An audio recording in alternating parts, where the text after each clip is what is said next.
1971 পরে দেশের এই ক্রুশিয়াল মোমেন্টে ফ্যাসিস্ট রেজিমের পতনের জন্য যারা সামনে থেকে লড়াই করেছে, আপনারা দেখবেন এখন সুবিধা নেওয়ার জন্য অনেক মানুষ আসে বিভিন্ন জায়গায়, তাদের কত রকমের ফরিয়াদ, কিন্তু রাস্তায় নামার সময় এই মানুষগুলো ছিল না।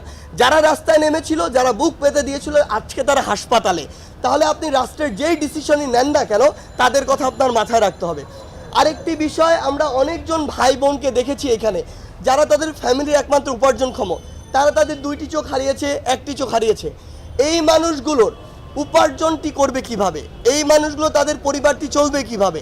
তাই রাষ্ট্রের কাছে আমাদের দাবি, আজকে যারা রাষ্ট্র পরিচালনা করছেন অন্তর্বর্তীকালীন সরকার হিসেবে, কিংবা সামনে জাতীয় নির্বাচনের মাধ্যমে যারা করবেন, তারা যেন এই মানুষগুলোর কথা কখনো ভুলে না যায়। এই মানুষগুলোর পরিবার সারা জীবন সাফার করবে।